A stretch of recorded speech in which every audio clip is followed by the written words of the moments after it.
Good morning. This is Jill Paperno, the president of the Monroe County Bar Association. And today it is my great pleasure and honor to be speaking with the immediate past president of the Monroe County Bar Association, Carolyn Nussbaum. Good morning, Carolyn. Morning, Jill. Good to see you. Good to see you too. And these days we're seeing a lot of each other on Zoom, aren't we? That is the way to see each other. Yes. So I'm going to start out with some background questions and then get into your presidency a bit. What kind of law do you practice, Carolyn? So I'm a commercial litigator, and I've been doing this since 1981 when I got out of law school, joined the bar, or was admitted to the bar in 1982, and there were not a lot of women in commercial litigation. That afforded me some opportunities and challenges.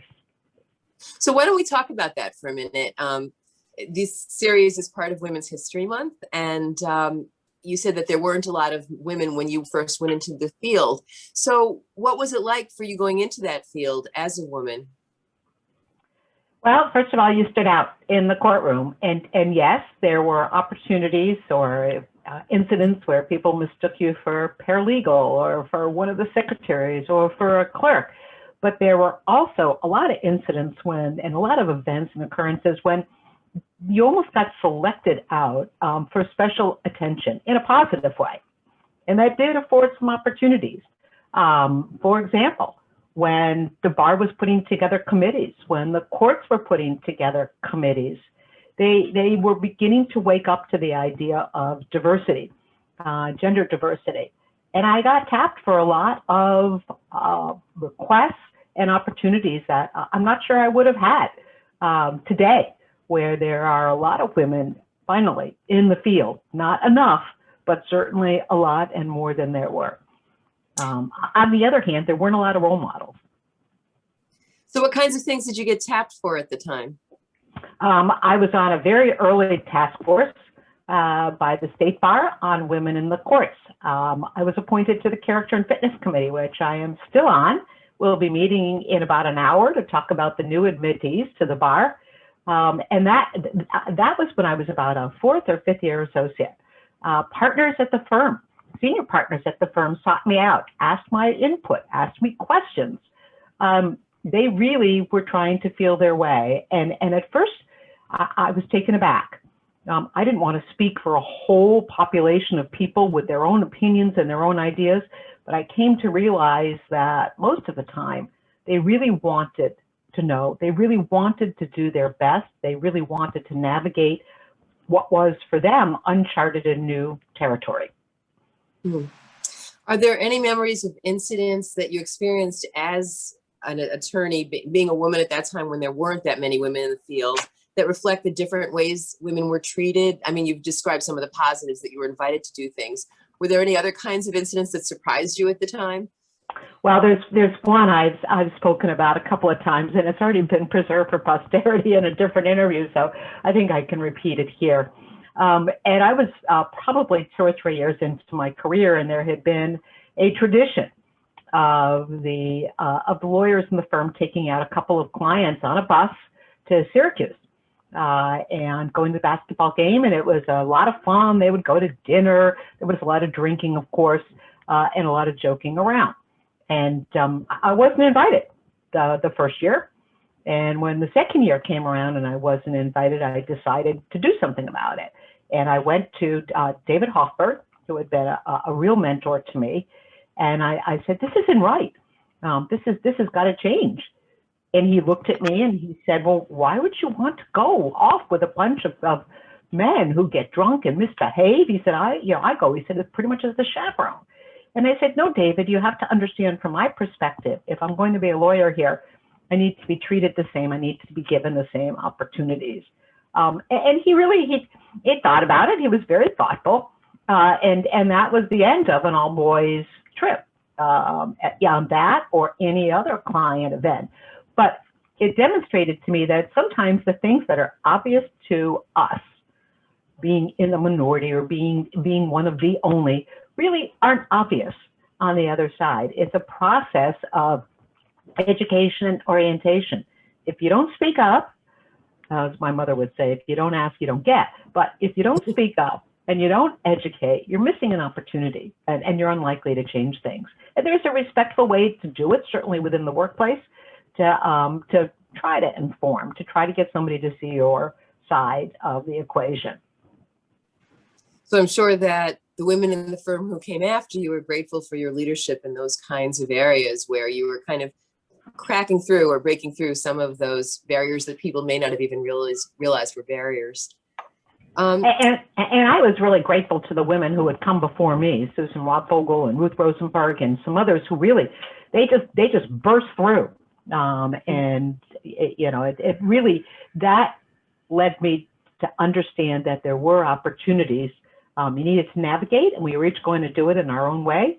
And I've had women behind me say, I don't want to be you. I don't want to practice the way you do. I don't want to work as hard as you do. I want to get there a different way. But we're all defining success for ourselves personally. Mm-hmm. So I'm going to turn now to your involvement with the Bar Association. How did you first become involved with the Monroe County Bar Association, and why did you become a member? So I don't think I had much choice in the matter. I have been searching my recollection about this for a while, but I think back then in the early 1980s, you joined the firm and you joined the bar. I'm not even sure that you did it yourself. It was probably done for you. And virtually all of the lawyers in town were members of the Bar Association, at least those in private practice. It just was something you did. I don't recall that there was a young lawyers division at the time, but at the social events, the young lawyers would all kind of circulate and gravitate in one place. And it was quite a collection back then. The larger firms, Harris Beach, Hardesty Crest, and Nixon, had fairly significant groups of lawyers joining every single year fresh out of law school. And we actually socialized together and saw each other at Bar Association events. And so it was very social. First, it was a very social kind of a activity. Mm-hmm. And when you became involved, what kinds of committees or sections did you become involved with? We had a federal courts committee. It was the litigation activities or committees were really actually split into two. And I became active in the federal courts committee, which was chaired by a bunch of men, of course, and had been. And it was actually a pretty prestigious position to chair that committee. And there had been a tradition that whoever chaired that committee was invited by the federal judge to attend the Second Circuit Conference every year. I think it might have been held that time every other year. And Judge Teleska called me up one day. I had been in his courtroom a couple of times. I don't think I had a speaking role in any particular motion, but I certainly had spoken to him in conferences because he always, in a conference, in an informal setting, was very courteous to me and would ask me what I thought. I think perhaps through some of the senior folks who were with me off a little bit. And Judge Teleska calls me up one day and he said, I know that this is going to come out of the blue to you, but he said, I would like you and Angela Panzarella, and I knew Angela, she was at Harris Beach. I would like the two of you to be my guests at the Second Circuit Conference this year. It's going to really shake things up, he said, and I love to do that. And he said, now I warn you, I don't remember exactly who it was who was head of the Federal Courts Committee, but he said he's not going to be very happy because he thinks he's going to be my guest. But he said, I want to do things differently. And I realized at that point, if I hadn't known it before, that the Bar Association offered opportunities that were quite unique. I knew Judge Teleska as well because he, of course, was our federal court judge. He would come to the Federal Courts Committee. He would see who was at the table, who was involved. And that kind of opportunity wasn't really available elsewhere. I think that's a value that a lot of us have seen as we become more involved in the Bar Association, to get to know judges or the other lawyers in the community that we might not have otherwise gotten to know in a different context. So we already did kind of what year were you president, because you're the immediate past president. So during the year that you were president, was there a particular focus on issues? And I know you had a really unusual year, so maybe you can just talk a little bit about that. So I came into the presidency a little, actually had the advantage perhaps, or the disadvantage of starting a little early. My predecessor had an illness. And so I started really around April, May timeframe. And I steeped myself in some of the business aspects and finance aspects, because we knew that the community was changing and the bar was changing. And really spent the first couple of months and the summer taking apart a couple of the aspects of what we do to understand the business side of it. And that was really true for CLE. Where's our money coming from? What do our members want? What are they responding to? How much does it cost us to put on a CLE? And how can we improve that process? And one of the things that we realized very, very quickly was that we needed to have a remote option. And you know, how prescient could we be? And Kevin Ryan had been thinking about that for a while. And over the summer, we really made it a priority. We got approval from the board for the expenditures, and we were up and running with the remote option from the bar center early in the fall. And how lucky were we to have done that and been ready for that train that came down the tracks and smacked us in the face in early 2020, the pandemic. And we also, as part of that, began to understand what our expenses were, what it cost us to actually be residing in the bar center.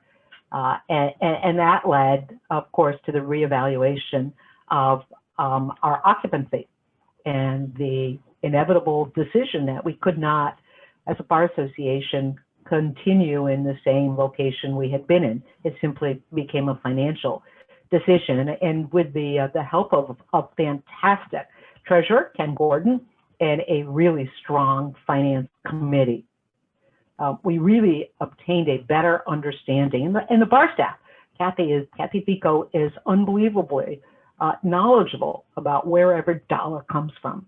We really got to a much better understanding of how a bar association can sustain itself financially in what's a really new time.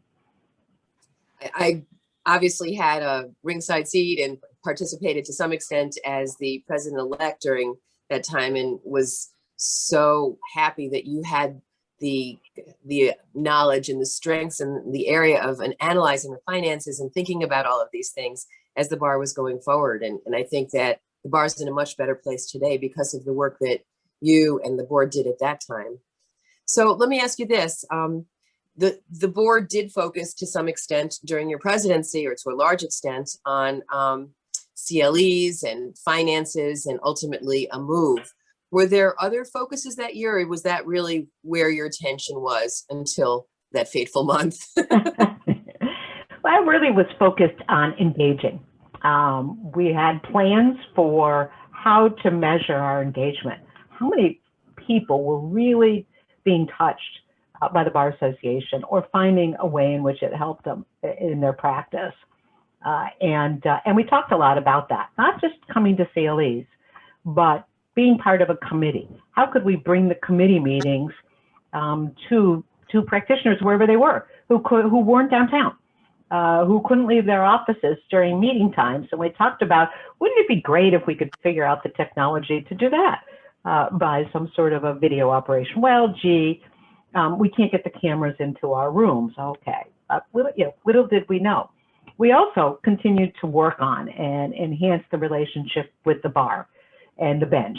That had been an area of tension in the past, and my predecessors had really worked hard. Steve Modica, John Getz, really worked hard on renewing those relationships and strengthening them.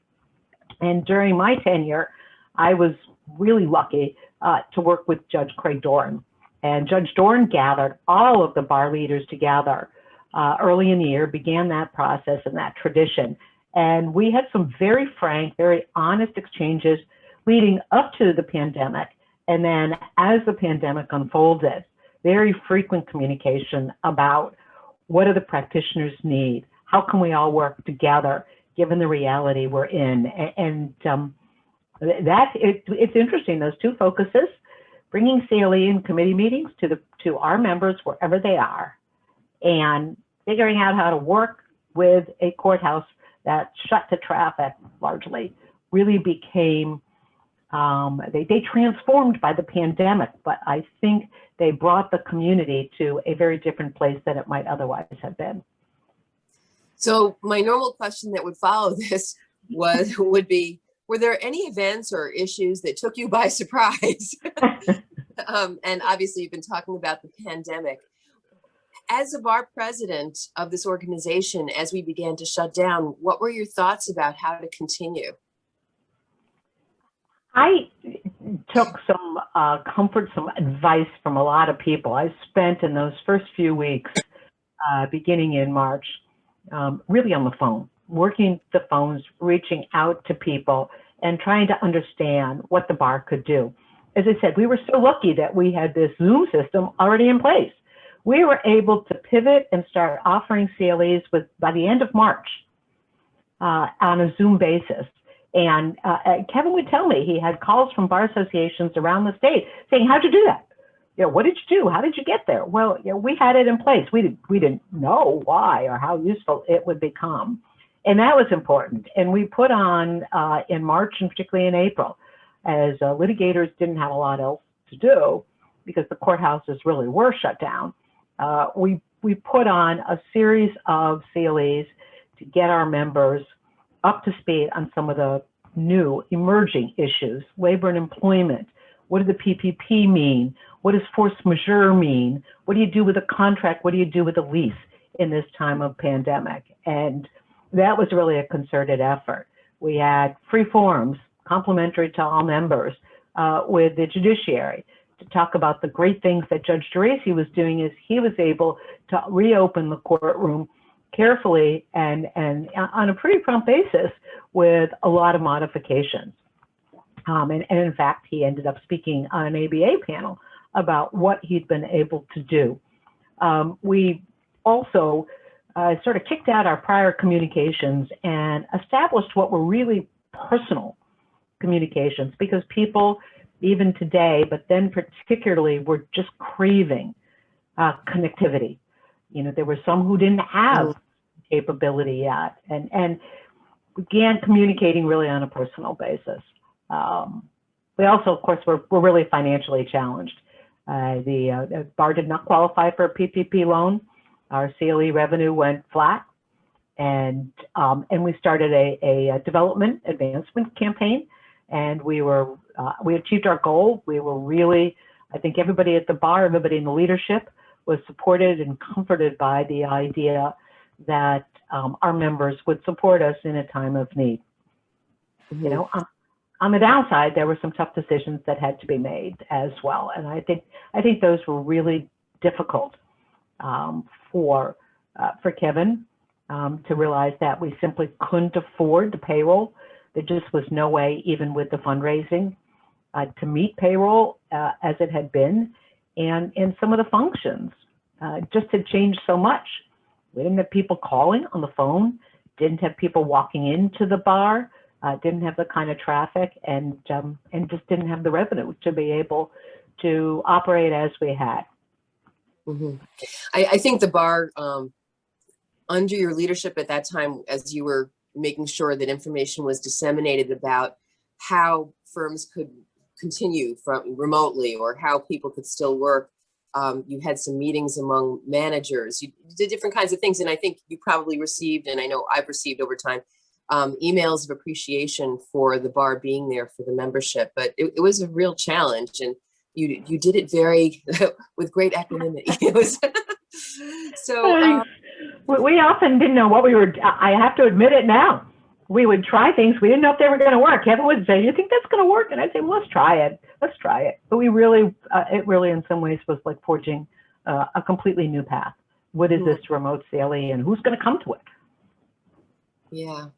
So there were a number of women bar presidents before you. Did you feel that as a bar president, as a woman, that you were treated or had any different kind of response from the community than a man might have been at this stage? No, I thought about that as I was thinking and preparing for this interview, and I can't say that I was treated any differently. In fact, Jill, I would go to the various bar meetings, which I had the advantage of doing, and I realize you do not. But the Bar Institute for bar leaders at the ABA has a dinner of bar leaders in New York that the state bar pays for. And there were more women than men at that meeting between the executives and the bar presidents. And as I went into the Bar Leaders Institute that is presented by the ABA, the room was full of women. So I think that bar associations really have come into a new era on the gender side. I think if you look at the state bar, if you look at the ABA, there are lots of women who have come into leadership positions. And I think that bar associations are very sensitive to that as well, and establishing and maintaining some gender equality. And the fact that you're following me, and that we both followed Jill Cicero just a few years before that, I think is an example that women really are coming into bar leadership. Is that because we're of a generation when there were more women entering the profession? It probably reflects that population shift as well. So do you have any advice for younger women attorneys? Stay the course. I remember some pretty tough days when I had my young children. I have 3 children.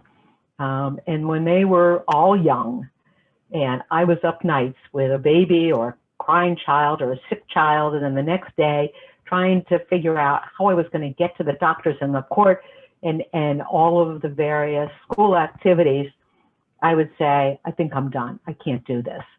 And it didn't happen once. It didn't happen twice. It happened a lot. I had some fantastic mentors within the firm, men and women, and some great friends in the community. Many who weren't in private practice. Some were in public positions and some were in legal services. And they had an innate sense and ability to know when I was pretty stressed and come in and say, hey, I sense you're at the end of your rope. Let's talk this through. And there's a I think it's the Shirelles. There's an old girl group song. Mama said there'd be days like this, Mama said. And it was true. It was really true. And I had partners at the firm say, go home, get a good night's sleep, take a nap, take the afternoon off, come back tomorrow. It'll be a new day. And it usually was. And somehow it worked out. So my advice is don't go it alone. There are women in all sorts of positions within your firm, within your social circle, within a family circle, or frankly within the Bar Association, who are working hard to make it easier, better. And they offer support. We have support networks that the Bar has presented. Brad Kamholtz has been a pioneer in that area. And we have a Commission on Women in the Profession. Jill Cicero has started that is attacking a lot of these issues as well. There are resources and there is support. So before we wrap up, I'm sorry? And it will get better. Yes. Yeah, I know I had some of those days too. And many of the women presidents that I've interviewed all come back to, reach out, find your support, find the people that you can connect with and rely on. Do you have any other anything else you'd like to share before we wrap up this interview? I think there's just 1 or 2 things. One is that we are a community of lawyers and a profession in Monroe County. And if you practice, as I do, in a lot of other communities, including downstate, you know that we're special here and we're different. We treat each other with courtesy. We speak our mind. We have open lines of communication. It's not perfect. It's not Pollyanna. But we have some advantages here. And if we can't get together or don't get together or don't continue to get together as a community and support what is different about Monroe County, we won't have it. And it's a real asset and a real opportunity. I also want to thank you, Jill. When racial unrest and racial issues and equity issues came to the forefront late in my term. I knew it was time to turn the reins over to you, and I knew that you were going to be the perfect president to follow me and to really take those issues on in a very major way. And I am so grateful, and I'm so proud of the association and proud of you for being willing and able and skilled to be able to address equity issues head on. It's great. And it's a new frontier for the Bar Association yet again. Thank you so much for your kind words. And I just want to thank you for your leadership and your support and guidance to me as I've been working through this bar year. You've been just a wonderful resource, and I think I can call you a friend now, although we didn't know each other well before. And I've really valued everything that you have provided to the Bar Association and to me during this time. So thank you to Carolyn Nussbaum for this interview and also for everything you've done for the bar. Thank you, and back at you.